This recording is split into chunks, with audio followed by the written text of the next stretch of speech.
नमस्कार, मैं राजल नीति चैनल में मैं आप सभी का स्वागत करता हूं और आशा करता हूं आप लोग हमेशा की तरह अच्छे होंगे।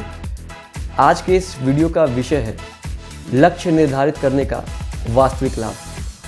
हम सभी अक्सर सुनते हैं कि हमारे जीवन का कोई लक्ष्य होना ही चाहिए या सफलता प्राप्त करने के लिए लक्ष्य बहुत ज़्यादा महत्वपूर्ण है। ये बिल्कुल सही बातें हैं और दोनों ही कहीं ना कहीं हमारे जीवन में बहुत ज़्यादा महत्वपूर्ण है, लेकिन मुझे लगता है लक्ष्य निर्धारित करने का वास्तविक लाभ कुछ और ही है।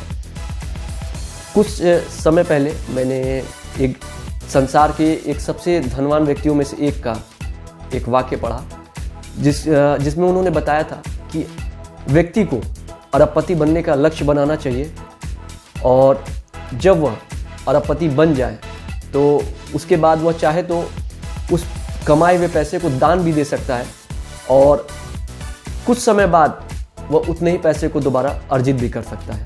इसके पीछे जो उन्होंने तर्क दिया कि जब आप अरबपति बनने की प्रक्रिया के दौरान गुजरते हैं, जो नई योग्यताएं आप सीखते हैं, पैसे के प्रबंधन के बारे में जो सीखते हैं और तमाम जो आपके अंदर परिवर्तन आता है इस यात्रा के दौरान, जब आप अरबपति बन जाते हैं तो आप बिल्कुल एक नए किस्म के व्यक्ति होते हैं और पैसा कमाने के बाद भी आपके पास वो सारे गुण मौजूद रहते हैं और आप चाहें तो उस पैसे को दान भी दे दें, क्योंकि आप एक नए तरीके के व्यक्ति बन चुके हैं। इसलिए आप उस पैसे को दोबारा हो सकता है उससे भी कम समय में आप कमा लें। तो ये एक बहुत ही अच्छा मुझे उनका उदाहरण लगा और जिससे कि स्पष्ट हो जाता है कि सफलता का कोई शॉर्टकट नहीं होता। ज़्यादातर लोग जो लॉटरी से पैसे जीतते हैं वे बहुत ही कम समय में पुनः अपनी पुरानी स्थिति में वापस आ जाते हैं। इसके पीछे मुझे लगता है कि वजह यही है कि वो उस योग्यता को नहीं सीख पाते कि कैसे पैसे को कमाया जाए, कैसे पैसे का रखरखाव किया जाए और इस वजह से वो बहुत ही कम समय में पुरानी स्थिति में वापस आ जाते हैं। ये पैसे के बारे में नहीं, हर सफलता के और जीवन के सभी महत्वपूर्ण चीज़ों में लागू होती है। और एक जो मैं उदाहरण देना चाहूँगा, मैंने एक लक्ष्य बनाया था किताब लिखने का और इसमें मुझे 4 साल का समय लगा। पहले तो सबसे पहले मैं उन लोगों के पास गया जिन्होंने किताब पहले ही लिख रखी थी और उनसे मुझे मार्गदर्शन नहीं मिला, ना जाने क्यों।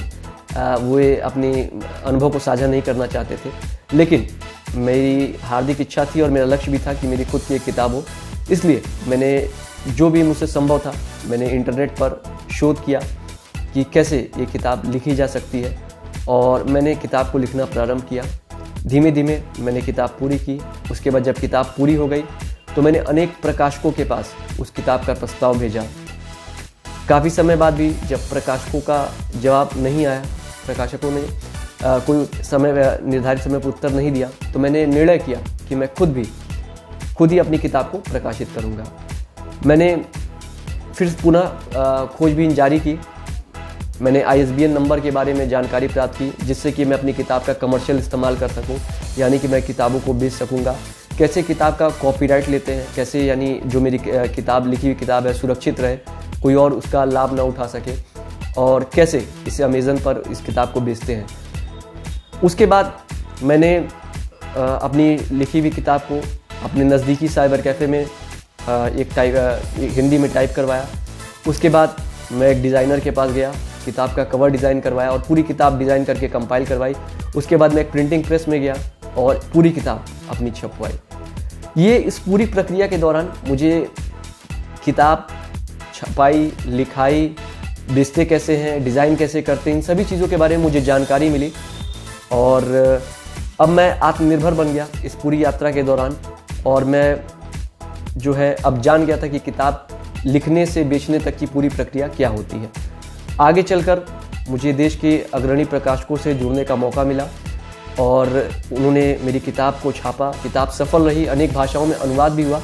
लेकिन अगर मैं मान के चलता हूँ, अगर किसी कारणवश मुझे उन प्रकाशकों से जुड़ने का सौभाग्य नहीं भी मिलता, तो भी इस किताब लिखने की और सीखने की प्रक्रिया के दौरान मैं इतना कुछ सीख गया था कि मैं आत्मनिर्भर बन गया और मेरे अंदर एक आत्मविश्वास आ गया कि अगर कोई नहीं भी मेरा साथ देगा तो भी मैं इतना सक्षम बन गया हूँ कि मैं अपनी किताब को लिख सकता हूँ और लोगों तक पहुँचा भी सकता हूँ।